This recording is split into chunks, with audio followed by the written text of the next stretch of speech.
اقرأ باسم ربك الذي خلق أعوذ بالله من الشيطان الرجيم بسم الله الرحمن الرحيم رب اشرح لي صدري ويسر لي أمري واحلل عقدة من لساني يفقه قولي অর্থ বুঝে কোরআন পড়ি এর ধারাবাহিক আয়োজনের আজকের ক্লাসে আপনাদের সবাইকে স্বাগত জানাচ্ছি। আজকের ক্লাসে আমরা সূরা নাবার একদম শেষ আয়াত অর্থাৎ 40 নং আয়াতের প্রতিটি শব্দের অর্থ এবং এর গ্রামাটিক্যাল বিশ্লেষণ জানার চেষ্টা করব ইনশাআল্লাহ। ওয়া মা তাওফিকি ইল্লা বিল্লাহ আলাইহি তাওয়াক্কালতু ওয়া ইলাইহি উনীব। তো আমরা ধারাবাহিকভাবে সূরা নাবার শাব্দিক অর্থগুলো শিখছি গ্রামাটিক্যাল বিশ্লেষণ সহ। আজকে তার 17তম পর্ব অর্থাৎ শেষ পর্ব, যেহেতু সূরা নাবাতে 40টি আয়াত রয়েছে আর আজকে আমরা 40 নং আয়াতের শাব্দিক আলোচনা করব ইনশাআল্লাহ। তো আমরা শুরু করি। প্রথমে শুরু হয়েছে এটা ইন্না আনযারনাকুম আযাবান করিবা, এই অংশটা দিয়ে। তাহলে ইন্না শব্দটা যদি আমরা একটু বিশ্লেষণ করি, আরবিতে ইন্নাটা হচ্ছে হরফে মুশাব্বা বিল ফাল বলা হয়। ইন্না অর্থ হচ্ছে নিশ্চয়ই, নিশ্চয়ই। কিন্তু এই জায়গায় ইন্নার সাথে দেখেন একালিফ টান যুক্ত করা আছে। হ্যাঁ, অর্থাৎ ইন্নার সাথে যখন নাহনু সংযুক্ত হয়, নাহনু নাহনু মানে আমরা, হ্যাঁ, এই নাহনুটা এর সংক্ষিপ্ত রূপ হচ্ছে নুন আলিফ জবর না। এটা হচ্ছে নাহনুর সংক্ষিপ্ত রূপ, যেটা বিভিন্ন সিগাতে ব্যবহৃত হয়। তো ইন্নার সাথে এই নুন আলিফ জবর নাটা সংযুক্ত থাকে। হ্যাঁ, অর্থাৎ ইন্না এর সাথে নাহনু সংযুক্ত হয়ে হয় কি ইন্না, এটা হয়। হ্যাঁ, ইন্না একালিফ টানস হয়। হ্যাঁ, শুধু ইন্না অর্থ হচ্ছে নিশ্চয়ই, আর ইন্না এর অর্থ হচ্ছে নিশ্চয়ই আমরা, নিশ্চয়ই, নিশ্চয়ই আমরা, নিশ্চয়ই আমরা। তাহলে শুধু ইন্না অর্থ হচ্ছে নিশ্চয়ই, আর ইন্না একালিফ টান। আর এই জায়গায় যেহেতু মধ্যে মুনফাসিল হবে, যেহেতু এই যে নুনের সাথে একালিফ টান আছে অর্থাৎ এটা মাদ্দের হরফ, আর এরপরে হামজা আছে, পরের শব্দের শুরুতে হামজা আছে, এই জন্য মাদ্দে মুনফাসিল হিসেবে এই জায়গায় 3 আলিফ টানের একটা চিহ্ন দেওয়া থাকবে। হ্যাঁ, 3 আলিফ টান থাকবে এই জায়গায়। যাই হোক, তাহলে ইন্না নিশ্চয়ই আমরা, আনযারনাকুম, আনযারনাকুম শব্দটা এই জায়গায় আমরা বিশ্লেষণ করি। আরবিতে 3 বর্ণ বিশিষ্ট মূল ফেল যদি আমরা ধরি, মূল ফেল হচ্ছে না যা রা, নাযারা। নাযারা মানে হচ্ছে না, নাযারা অর্থ হচ্ছে মানত করা, মানত করা বা উৎসর্গ করা। হ্যাঁ, এই যে নাজরানা আমরা বলি যে নাজরানা পেশ করে, হ্যাঁ, কোনো কিছু উৎসর্গ করা, নাজরানা, হ্যাঁ, মানত করা, কাউকে মানত করা, নাজার, নাজারা, নাজারা হচ্ছে মানত করা। আচ্ছা, তাহলে এই নাজারা এটা হচ্ছে 3 বর্ণ বিশিষ্ট মূল ভার্ব, মূল ফেল যেটা। তো আমরা জানি যে আরবি ক্রিয়ার সাথে সাফিক্স প্রিফিক্সের মাধ্যমে নতুন নতুন ক্রিয়া তৈরি করা যায়। তো এর মধ্যে একটি ফর্ম হচ্ছে ইফআল। ইফআল বাপ থেকে যদি আমরা এই ক্রিয়াটা ধরি, তখন সেটা তৈরি হয় কি আনযারা, অর্থাৎ প্রথমে একটা হামজাতুল ওয়াসল যোগ করে দিতে হয়।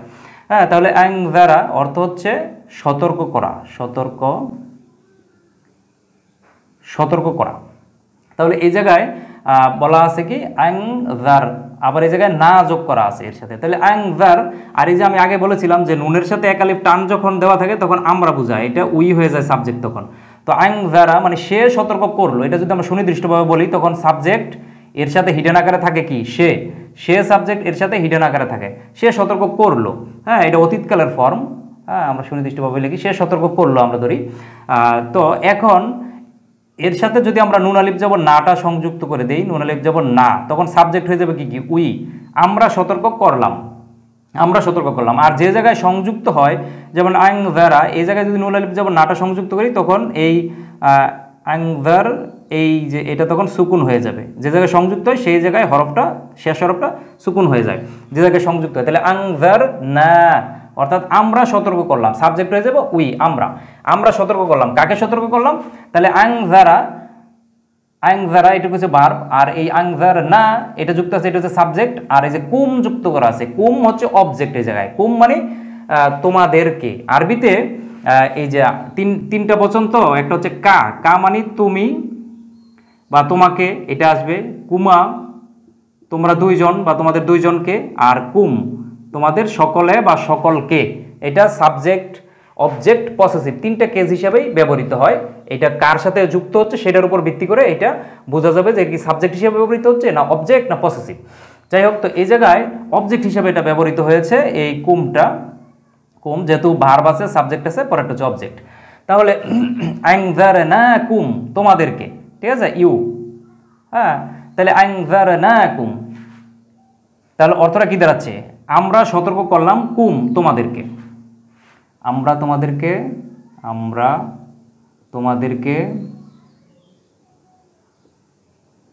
সতর্ক করলাম। তাহলে ইন্না আনজারনাকুম আমরা তোমাদেরকে সতর্ক করলাম। আচ্ছা, তারপরে আযাবান করিবা কি বিষয়ে সেটা আসবে, সতর্কটা কি বিষয়ে? তাহলে আযাব, আযাব শব্দটা আমরা একটু বিশ্লেষণ করি।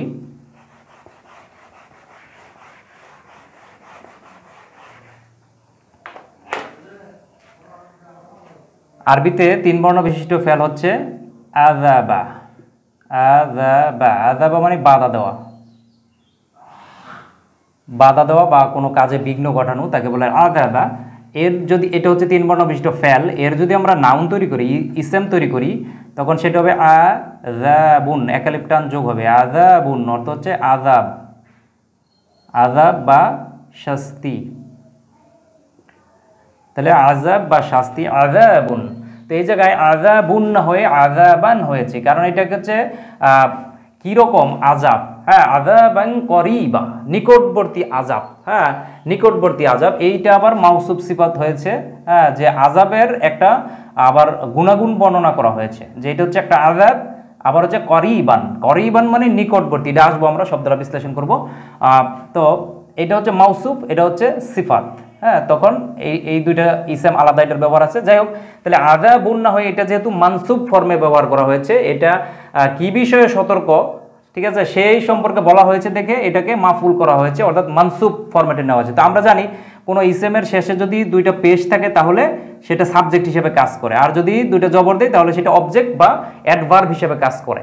তো আমরা যেহেতু এই জায়গায় অ্যাডভার্ব হিসেবে, মাফউল হিসেবে একে ব্যবহার করা হয়েছে, যে ভার্বের কোন বিষয়ে সতর্ককরণ, কেন, কিভাবে, কখন, হ্যাঁ, এই যে এই বিষয়ে সতর্ক করা হয়েছে, তো এই জন্য এটা মাফউল হিসাবে একে ব্যবহার করা হয়েছে। অর্থাৎ মাফউল মানে দুইটা জবর দিতে হবে তখন, যেহেতু এটা অনির্দিষ্ট ইসেম সেজন্য দুইটা জবর। তো দুইটা জবর যদি কোনো ইসেমের শেষে দেওয়া হয় তখন আবার সূত্র অনুসারে একালিফ টেনে পড়তে হয়, এজন্য আযাবান হয়েছে, আযাবান। তাহলে আযাব সম্পর্কে, আযাব, আচ্ছা দেখ ওইটা সম্পর্কে কথাটাই দুইটার অর্থ একসাথে আসবে। আযাব, আযাবান মানে আযাব, আযাবান করিবা। তো এটা যেহেতু এটার সিফাত, এটা হচ্ছে মাউসুফ সাধারণ ইসেম, এর হচ্ছে সিফাত, এটা গুণাগুণ বর্ণনা করবে অ্যাডজেক্টিভ। তো এখন এই অ্যাডজেক্টিভটা তার ইসেমকে ফলো করে, এটা যেই ফরম্যাটে থাকে এই অ্যাডজেক্টিভটাও, ওই সিফাতটাও তার মাউসুফের ফরম্যাটেই থাকবে। অর্থাৎ এটা যদি মানসুবে থাকে এটাও মানসুব, এটা যদি মাজরুর এটাও মাজরুর, ঠিক আছে, এভাবে আসবে। তো এটা যেহেতু দুইটা জবর আছে, এটাও শেষে দুইটা জবর একালিফ টান দেওয়া আছে, হ্যাঁ, একই ফরম্যাটে হবে। এখন করিবা, করিবান শব্দটা কিভাবে আসছে? আরবিতে করুবা, করুবা মানে নিকটবর্তী হওয়া, নিকটবর্তী হওয়া, ঠিক আছে, করুবা মানে নিকটবর্তী হওয়া, এটা থেকেই কুরবা বলা হয়। কুরবা মানে আত্মীয় স্বজন, নিকট আত্মীয় যারা আছে, নিকটবর্তী যারা থাকে, কুরবা নিকট আত্মীয়। তাহলে করুবা নিকটবর্তী হওয়া, তো এর একটি নাউন হচ্ছে করিবুন, করিবুন, করিবুন মানে নিকটবর্তী,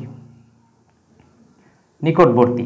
তো আরবিতে আমরা জানি যে ইংরেজিতে বা বাংলায় অ্যাডজেক্টিভ এবং সাধারণ বিশেষ্য, বিশেষ্য এবং বিশেষণকে আলাদা করা যায়, আলাদা স্ট্রাকচার থাকে। ইংরেজিতেও যেমন অ্যাডজেক্টিভ এবং নাউন দুইটা আলাদা স্ট্রাকচার, দেখলেই বোঝা যায় যে এটা অ্যাডজেক্টিভ, কিন্তু আরবিতে দুইটাই একই রকম, হ্যাঁ, ওই নাউন যেরকম অ্যাডজেক্টিভ একই রকম, একই ফরম্যাট, দুইটাতেই পেশ থাকে বা দুইটাতেই জবর থাকে, একই ফরম্যাটে থাকে, শুধু এর ব্যবহারের উপর ভিত্তি করে বোঝা যায় যে এটা মাউসুফ, এটা সিফাত, যে এটা অ্যাডজেক্টিভ হিসেবে আসবে।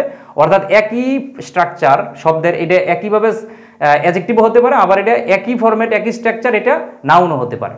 তো এটা বুঝে নিতে হবে মাউসুফ সিফাত কিভাবে হয়, কখন হয়। যাই হোক, তো এই জায়গায় নিকটবর্তী যেহেতু মানসুব হিসাবে এই স্ট্রাকচারটাকে আযাবকে এটা ফলো করতেছে, সেজন্য এটাও দুইটা জবর দিয়ে একে একালিফ টান যুক্ত করে দিতে হবে, যেহেতু মানসুব ফরম্যাটে মাফুল হিসাবে ব্যবহার করা হবে। তাহলে করিবান নিকটবর্তী, নিকটবর্তী বা আসন্ন আমরা বলতে পারি, যেটা আসতেছে সামনে, আসন্ন।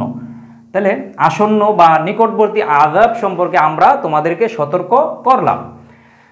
তারপরের অংশে আমরা যাই। ইয়াউমা ইয়ানজুরুল মারউ। ইয়াউমা আরবিতে 3 বর্ণ বিশিষ্ট মূল ভার্ব হচ্ছে ইয়াউইমা। ইয়াউইমা অর্থ হচ্ছে একদিন বিদ্যমান থাকা, একদিন বিদ্যমান থাকা, অর্থাৎ একদিনের জন্য কোনো কিছু হওয়া, বিরাজ করা, এটা আসবে 3 বর্ণ বিশিষ্ট মূল ফেল। তো এর একটি নাউন হচ্ছে ইয়াউমুন। ইয়াউমুন অর্থ হচ্ছে দিন, দিন, একদিন, এটা সিঙ্গুলার ফরম্যাটে আছে। এর বহুবচন হচ্ছে আইয়াম, হ্যাঁ, মানে ইয়াউমুনের বহুবচন হচ্ছে আইয়ামুন। যাই হোক, তাহলে ইয়াউমুন শব্দটা এই জায়গায় ব্যবহার করা হচ্ছে, এই জায়গায় ইয়াউমা ব্যবহার করা হয়েছে। এটা যেহেতু মানসুব ফরম্যাটে মাফউল হিসেবে ব্যবহার করা হয়েছে, সেজন্য এই জায়গায় কিন্তু জবর দেওয়া আছে ইয়াউমা। ইয়াউমা সাধারণত মানসুব ফরম্যাটে ব্যবহার করা হয়। তাহলে ইয়াউমা যে দিন বা শুধু দিন, ওই দিনে একটা নির্দিষ্ট দিন। ইয়াউমা ইয়ানজুরুল মারউ। ইয়ানজুরু শব্দটা আমরা একটু বিশ্লেষণ করি। আরবিতে 3 বর্ণ বিশিষ্ট একটি ফেল হচ্ছে নাযারা। নাযারা, নাযারা মানে দেখা, দেখা বা নজর করা আমরা যেটা বলি। এইটা একটু ডিফারেন্স আছে, যেমন আগেরটা আমরা দেখেছিলাম নাযারা, একটা যা আর একটা যে দ, এটা হচ্ছে দ, আর আগে ছিল যা, নাযারা। নাযারা হচ্ছে যেটা ছিল মানত করা, উৎসর্গ করা, আর এর যে নাযরা, নাযরা মানে দেখা। এই যে আমরা বলি যে কোরআনের নাজেরা তেলাওয়াত, দেখে দেখে তেলাওয়াত যেটা, বা নাযরা দেখা, যিনি দেখেন তাকে বলে নাযির, হ্যাঁ, যেটা বলে নাজির, হাজির, নাজির, হ্যাঁ, এই নাজির যিনি দেখেন। তাহলে নাযরা মানে দেখলো, সে দেখলো, একজনকে ইন্ডিকেট করবে। আর নাযরা এটা হচ্ছে অতীতকালের ফেল, অতীতকালের মাদি ফরম্যাট, অতীতকালের। এর যদি আমরা বর্তমান ভবিষ্যৎ তৈরি করি তখন হবে কি ইয়ানজুরু, ইয়ানজুরু, ইয়ানজুরু অর্থাৎ সে দেখে বা দেখবে। তাহলে ইয়ানজুরু এই জায়গায় ইয়ানজুরু শব্দটাই ব্যবহার করা হয়েছে সরাসরি, এই যে এটা ভবিষ্যৎকালের, বর্তমান ভবিষ্যৎকালের যে ফেলটা সেটা ব্যবহার করা হয়েছে, এই সিগাটা। তাহলে ইয়াউমা যেদিন, ইয়ানজুরু, ইয়ানজুরু মানে দেখবে, এই জায়গায় অর্থ বোঝাবে দেখবে, দেখে বা দেখবে, যেহেতু ভবিষ্যতের কথা আসতেছে সেহেতু দেখবে বুঝাবে। তাহলে ইয়াউমা ইয়ানজুরুল মারউ। মারউ শব্দটা যদি আমরা একটু বিশ্লেষণ করি, আরবিতে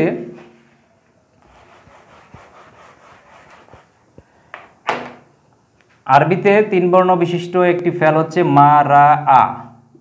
মারা আ মানে স্বাস্থ্যকর হওয়া, স্বাস্থ্যকর হওয়া, স্বাস্থ্যকর হওয়া। তো এটা হচ্ছে একটা ফেল, 3 বর্ণ বিশিষ্ট একটি ভার্ব। তো এর যদি আমরা ইসেম বা নাউন তৈরি করি তখন এটা হচ্ছে মার, এই জায়গায় যে অংশটা দেওয়া আছে মার উন, মার উ মানে হচ্ছে মানুষ। হ্যাঁ, আমরা সাধারণত ইনসান হিসেবে জানি যে কোরআন মাজিদে ইনসান ব্যবহার করেছে, আবার মার উও ব্যবহার করেছে কোরআন মাজিদে মানুষ বোঝানোর জন্য। তাহলে মারা আ স্বাস্থ্যকর হওয়া, আর মার উন মানে হচ্ছে মানুষ। তাহলে মানুষের আরেকটা ওয়ার্ড আমরা পাইলাম মার উ, অর্থ হচ্ছে মানুষ। তো এর আগে কি করা হয়েছে, এর আগে আলিফ লাম যোগ করা হয়েছে, আলিফ লাম যোগ করে একে মারিফাত করা হয়েছে, অর্থাৎ একে নির্দিষ্ট করা হয়েছে, ডেফিনিট আর্টিকেল করা হয়েছে। আমি আগের ক্লাসগুলোতে আরো বলেছি এই বিষয়ে বিস্তারিত, যে কোনো ইসেমের পূর্বে যদি আলিফ লাম যোগ করা হয় তাহলে সেটা মারিফাত হয়ে যায়, নির্দিষ্ট হয়ে যায় বা ডেফিনিট হয়ে যায়। তো যখন কোনো ইসেমের পূর্বে আলিফ লাম যোগ করা হয় তখন একটা পেশ কমে যাবে, হ্যাঁ, ওমিটেড হয়ে যাবে। তাহলে আল মার উ, যেহেতু এই মিমটা হচ্ছে আবার আল হুরুফুল কমারিয়াত, এই জন্য লামের এই জায়গায় উচ্চারণ হচ্ছে, আলিফ লামের উচ্চারণ হচ্ছে। যদি এটা সূর্যাক্ষর হতো তাহলে কিন্তু আলিফ লামের উচ্চারণ হতো না। আচ্ছা, তাহলে মার উ মানে মানুষ আমরা জানলাম। তাহলে মানুষ আমরা লিখলাম মানুষ। তাহলে কে দেখবে, ইয়াউমা ইয়ানজুরুল মার উ। তাহলে ইয়াউমা যেদিন, ইয়ানজুরু, ইয়ানজুরু হচ্ছে দেখবে, এটা ভার্ব। আর মার উ কোনো ইসেমের শেষে যদি পেশ থাকে তাহলে সেটা সাবজেক্ট হিসেবে ব্যবহৃত হয়, তাহলে এটা ভার্ব, এটা হচ্ছে সাবজেক্ট। তাহলে মানুষ দেখবে ইয়াউমা যেদিন, এটা তখন মাফউল হিসেবে চলে আসবে। তারপরে আমরা যদি দেখি যে মা, সেদিন মানুষ দেখবে, মা, মা অর্থ হচ্ছে যা, এটা ইসমে মাউসুল অর্থাৎ ইংরেজিতে আমরা যেটাকে বলি relative pronoun, who, which, that, এইভাবে যে মানুষ দেখবে ওই বিষয়ে যা, হ্যাঁ এই কথাটা আসবে দ্যাট, দ্যাট হিসাবে। তাহলে মা অর্থ হচ্ছে যা, যা কিছু কি করেছে, কদ্দামাত ইয়াদাহু। কদ্দামাত শব্দটা আমরা একটু বিশ্লেষণ করি, কোথা থেকে আসলো।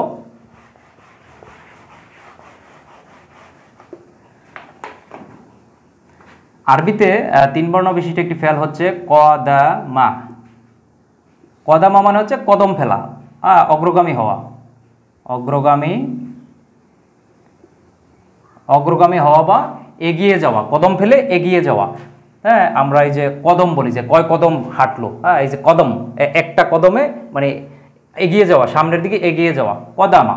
তাহলে কদামা এটা একটা ফেল। তো আমরা যদি এর সাথে সাফিক্স প্রিফিক্স করি, অর্থাৎ যে ভাবগুলো আছে কোরআন মাজিদে এক একটা এক এক স্ট্রাকচার আরবি ভাষার, সেই ভাব থেকে যদি, এটা তো 3 বর্ণ বিশিষ্ট মূল ফর্ম, 1 নং ভাব, তা আমরা যদি এর তাফঈল বাব 2 নং বাব বলা হয় এটাকে, তাফঈল বাব থেকে যদি আমরা ধরি তখন মাঝখানের হরফটা দ্বিত্ব হবে, তাহলে ক দা মা, তখন এটা দ্বিত্ব হয়ে যাবে কদ্দামা। কদ্দামা মানে হচ্ছে অগ্রে প্রেরণ করা, আগে প্রেরণ করা, অগ্রে প্রেরণ করা।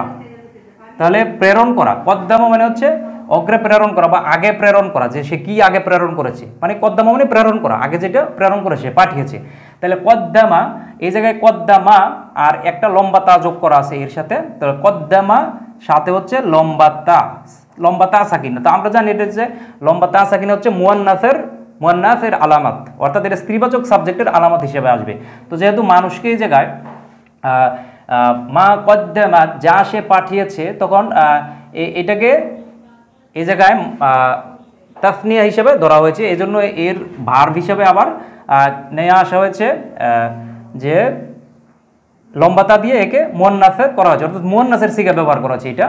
তাহলে মা কদ্দামাত, তাহলে যা পাঠিয়েছে, অগ্রে পাঠিয়েছে, আগে পাঠিয়েছে, অর্থাৎ দুনিয়াতে থেকে মানুষ আমলের মাধ্যমে আখিরাতের জন্য সে কি প্রেরণ করে রেখেছে, হ্যাঁ অর্থাৎ আগে সে আখিরাতের জন্য কি আমল করে পাঠিয়েছে, এটা বোঝাবে এই জায়গায়। তাহলে মা কদ্দামাত, যে মা কদ্দামাত ইয়াদাহু শব্দটা এই জায়গায় তখন সাবজেক্ট হয়ে যাবে। ইয়াদা মানে হাত, হ্যাঁ যে হাত, এটাকে মুয়ান্নাস হিসেবে ধরা হয়েছে, তখন এটা হবে সাবজেক্ট, ইয়াদাহু এটা হবে সাবজেক্ট, এই কদ্দামা ভার্বের, এই জন্য ভার্বটাকে স্ত্রীবাচক করা হয়েছে, যেহেতু ইয়াদুন যে হাত, এটা স্ত্রীবাচক হিসেবে ধরা হয়, আরবিতে মুয়ান্নাস হিসেবে ধরা হয়, এই জন্য এই জায়গায় লম্বাতা দেওয়া হয়েছে।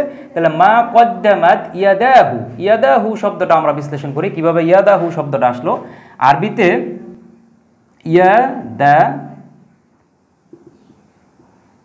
ইয়াদা অর্থ হচ্ছে হাত দিয়ে স্পর্শ করা, হাত দিয়ে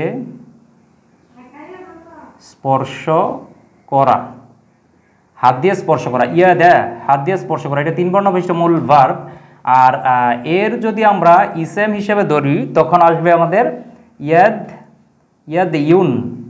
নর্মালি ইয়াদ ইউন মানে হাত, কিন্তু এটাকে আবার তালিলের মাধ্যমে এই ইয়াটা তখন অমিটেড হয়ে যায়, আর এই দালের উপরে পেশ আসে, হ্যাঁ ইয়াদুন সংক্ষেপে এটা আসে ইয়াদুন, তালিলের মাধ্যমে।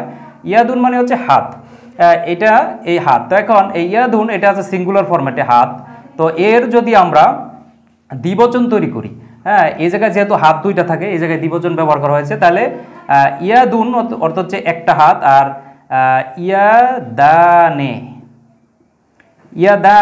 অর্থাৎ 2টা হাত, আর ইয়াদুনা অর্থাৎ অনেক হাত, যেহেতু আরবিতে 3টা বচন, ওয়াহিদ, তারপরে তাসনিয়া এবং জমা, তিনটা বচন বা আদত যেটা আমরা বলি আরবিতে। তাহলে এই জায়গায় ইয়াদুন মানে একটা হাত, আর ইয়াদানে মানে 2টা হাত। তো ইয়াদানে এটা যেহেতু এই জায়গায় সাবজেক্ট হিসেবে ব্যবহার করা হবে মারফু, তখন ইয়াদাহু এটা যেহেতু হুটা এর সাথে আবার যোগ করা আছে, হুটা যোগ করা আছে, তো এই জায়গায় যেহেতু একে সাবজেক্ট হিসেবে ব্যবহার করা হবে, তখন একে এই নুনটা তখন পড়ে যাবে, ইরাব হিসেবে নুনটা পড়ে যাবে। ইরাব হিসেবে নুনটা পড়ে যাওয়ার কারণে তখন শুধু ইয়াদা থাকবে, হ্যাঁ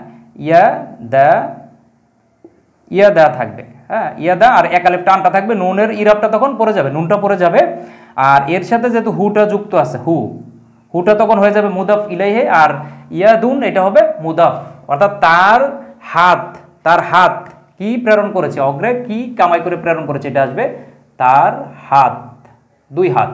এই জায়গায় যেহেতু দ্বিবচন ব্যবহার করেছে 2 হাত, 2 হাত, তার 2 হাত কি পাঠিয়েছে।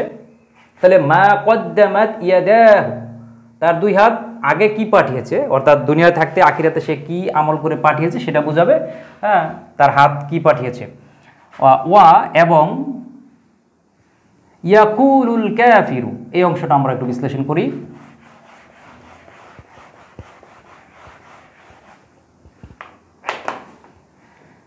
তাহলে ওয়া হচ্ছে হরফে আতফু, এটা কোঅর্ডিনেটিং কনজাংশন, বাংলায় যেটা আমরা এবং হিসেবে ব্যবহার করি।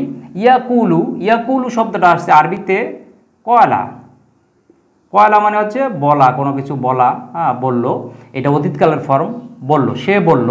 আর ইয়াকুল কয়লা, এর কয়লা হবে কয়লা, কয়লা এর বর্তমান ভবিষ্যৎকালের ফরম্যাট হবে ইয়াকুলু, ইয়াকুলু।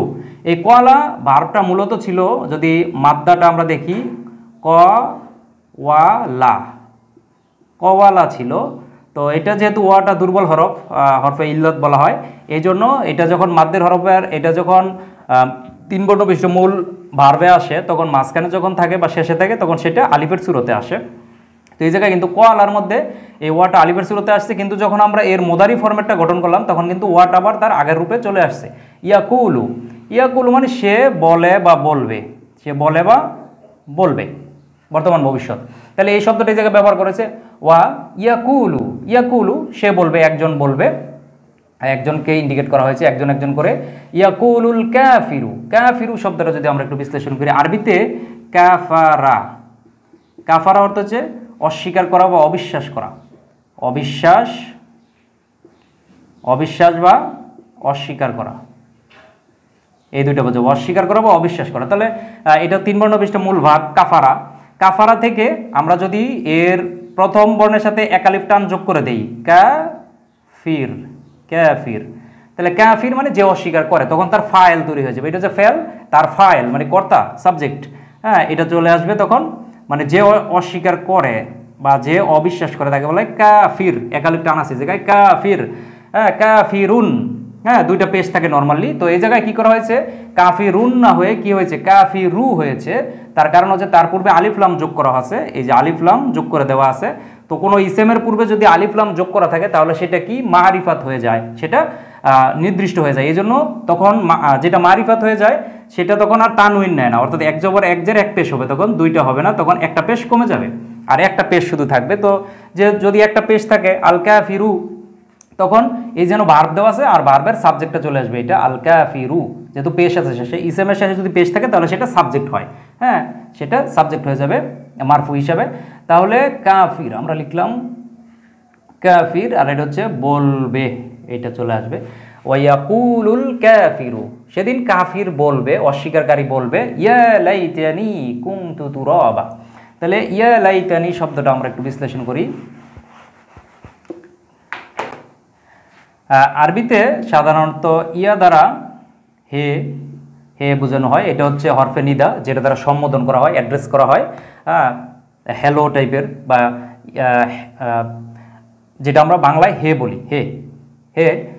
ইয়া তারপরে আছে এই জায়গায় লাইতা, লাইতা, লাইতা মানে হচ্ছে হাই, হাই আফসুস, যেটা আমরা অনেকটা এটা ইংরেজি অপটেটিভ সেন্টেন্সের মতো, যে আশা আকাঙ্ক্ষা, যে যদি এই হতাম, যদি আমি রাজা হতাম, যদি আমি পাখি হতাম, তো এই ধরনের যেই আশা আকাঙ্ক্ষা, উইশ করা যেটা থাকে, এটাকে এই লাইতা বলা হয়, লাইতা। আর এর সাথে যোগ হচ্ছে নি, নি মানে আমি, আমাকে, এই জায়গায় আসবে আমাকে, ঠিক আছে। তার মানে ইয়া লাইতানি, যে হাই আমি যদি হয়ে যেতাম, এই যে জায়গায় পরে আছে কুনতু তুরাবা, মাটি। হ্যাঁ, যে আমার যদি হতো, যে আমার ক্ষেত্রে যদি এটি হতো, হ্যাঁ, যে ইয়া লাইতানি, হাই আফসুস যদি আমি হতাম, এটা বোঝাবে। আর কুনতু শব্দটা আমরা একটু বিশ্লেষণ করি, আরবিতে কানা। তাহলে কানা মানে থাকা বা হওয়া, থাকা বা হওয়া, থাকা বা হওয়া, তাহলে থাকা বা হওয়া। আর এই কানা এটা হচ্ছে অতীতকালের ফর্ম, এর এই জায়গায় কোন ফর্ম ব্যবহার করেছে, কুনতু, এটা হচ্ছে এটার সাথে সাবজেক্ট। নর্মালি কানা ভার্বের সাথে সাবজেক্ট হি হিডেন আকারে থাকে, এটাতে সাবজেক্ট হি আছে। কানা মানে সে ছিল, সে, হলো, অতীতকালের মানে ওয়াজ ওয়ারের কাজ করে, এটা টু বি ভার্ব হিসেবে কানা ব্যবহৃত হয়। তো যেহেতু এই জায়গায় কুমতু আছে, কুমতু, কুমতু, তুটা হচ্ছে সাবজেক্ট আই। যখন কোনো অতীতকালের ক্ষেত্রে যখন কোনো ভার্বের শেষে তাপেশ তু থাকে তখন সাবজেক্ট হয়ে যায় আই। হ্যাঁ, এটা হচ্ছে সিগার রূপগুলো যখন আপনারা জানবেন তখন এটা খুবই সহজ একটা বিষয়। হ্যাঁ, কুমতু তখন মানে কি আমি ছিলাম, আর এটা কানা মানে সে ছিল। আর কুমতা যদি থাকতো এই জায়গায়, কুমতা মানে তুমি ছিলে, কুন না আমরা ছিলাম, এক একবার এক একটা চেঞ্জ করবেন আর এক এক সিগা চেঞ্জ হয়ে যাবে আর সাবজেক্ট চেঞ্জ হয়ে যাবে। তো কুমতু মানে আমি ছিলাম, তখন সাবজেক্ট হয়ে যাবে আই। হ্যাঁ, আমি ছিলাম। আর যেহেতু এই জায়গায় আশা আকাঙ্ক্ষা করা যাচ্ছে, উইশ ওয়ার ব্যবহার করা হচ্ছে, তখন এই জায়গা হবে যদি আমি হতাম, যদি আমি থাকতাম, যেহেতু এটা আশা আকাঙ্ক্ষার অপটেটিভ সেন্টেন্স। হ্যাঁ, তাহলে এই জায়গায় আমরা লিখলাম হতাম, যদি আমি হয়ে যেতাম, যদি আমি থাকতাম, ইফ আই ওয়ার। হ্যাঁ, বা if I wish I were, এভাবে থাকতাম যে হায়, হ্যাঁ যদি, হায় যদি আমি হতাম কি তুরাবা। তুরাবা শব্দটা আমরা একটু বিশ্লেষণ করি। আরবিতে 3 বর্ণ বিশিষ্ট একটি ভার্ব হচ্ছে তারাবা। তারাবা হচ্ছে ধুলিময় হওয়া, ধুলিময়, ধুলিময় হওয়া অর্থাৎ ধুলা মিশ্রিত হওয়া, কোনো কিছুর সাথে ধুলা মিশ্রিত হওয়া। আর এই তুরাবুন, তুরাবুন, তুরাবুন মানে মাটি, মাটি বা ধুলা যা আছে এইগুলো আসবে। হ্যাঁ, তুরাবুন মানে মাটি। তো এই জায়গায় তুরাবুন না হয়ে তুরাবান হয়েছে। ঠিক আছে, যে এই যে হতাম, কেমন হতাম এইটাকে, অর্থাৎ মাটি হয়ে যেতাম। হ্যাঁ, কি বা কাকে এই ধরনের একটা ইয়ে আসবে যে এর অবস্থাটা বুঝাবে, হ্যাঁ হওয়ার অবস্থাটা বুঝাবে। তো অর্থাৎ এটা হচ্ছে অ্যাডভার্ব হিসেবে আসবে, মাফউল হিসেবে আসবে। তো মাফউল হতে গেলে সেটাকে জবর দিতে হয়, জবর ছাড়া মাফউল হয় না। হ্যাঁ, তো সে জায়গায় মানসুব ফরম্যাটে আসবে। তো যেহেতু দুইটা জবর দিতে হবে, যেহেতু এটা অনির্দিষ্ট ইসেম, দুইটা জবর, তো দুইটা জবর দিলে আমাদের একালিফ টেনে দিতে হয়। এটা আগের বারবার আসতেছে এই সিস্টেমটা। তাহলে এই জন্য তুরা বা যখন আমরা ওয়াক অফ করবো তখন একালিফ টেনে পড়বো, কুমতু তুরা বা। ঠিক আছে, তুরা মানে মাটি। তাহলে যদি আমরা মাটি হয়ে যেতাম, মাটি। এখন আমরা সম্পূর্ণ আয়াতের অর্থটা দেখি যে ইন্না আনজারনাকুম, যে নিশ্চয়ই আমরা তোমাদেরকে সতর্ক করলাম, আযাবান করিবা, আযাব সম্পর্কে, নিকটবর্তী আযাব, আসন্ন আযাব সম্পর্কে তোমাদেরকে সতর্ক করলাম। ইয়াউমা ইয়ানজুরুল মারউ, সেদিন মানুষ দেখবে, মা কদ্দামাত ইয়াদাহু, যে মানুষ সেদিন যা আগে পাঠিয়েছে, অর্থাৎ দুনিয়ায় থাকতে আখিরাতের জন্য সে যা পাঠিয়েছে তা তার সামনে দেখানো হবে। হ্যাঁ, ইয়ানজুরু নজর করবে, দেখবে, এই যে নজর মানে দেখা। হ্যাঁ, ওয়াকুলুল কাফিরু, এবং কাফির বলবে, অস্বীকারী বলবে, ইয়া লাইতানি কুনতু তুরাবা, যে আমি যদি আজকে মাটি হয়ে যেতাম, যদি আমার আর বিচার না হতো। হ্যাঁ, তো এইভাবে আফসোস করবে সেদিন। তো যাই হোক, আমরা ধারাবাহিকভাবে সূরা নাবার আলোচনা করেছি এবং আজকে তার শেষ পর্ব। তো আশা করি যে আমরা সর্বমোট সূরা নাবার উপরে আজকে সহ 17টা ক্লাস আমরা নিলাম। 17টা ক্লাসে আমরা 40টা আয়াতকে আমরা শাব্দিকভাবে প্রতিটি শব্দ, তার মাদ্দা, মাজদার, তার গ্রামাটিক্যাল বিশ্লেষণ আমরা আলোচনা করেছি। তা আশা করি আপনারা ধারাবাহিকভাবে সম্পূর্ণ ক্লাসগুলো দেখেছেন। যারা সম্পূর্ণ ক্লাসগুলো আজকেরটা সহ সবগুলো ক্লাস যারা দেখেছেন তারা অবশ্যই কমেন্ট করে জানাবেন। তো ধন্যবাদ সবাইকে। আসসালামু আলাইকুম ওয়া রাহমাতুল্লাহি ওয়া বারাকাতুহু। ইকরা বিসমি রাব্বিকাল্লাযী খালাক।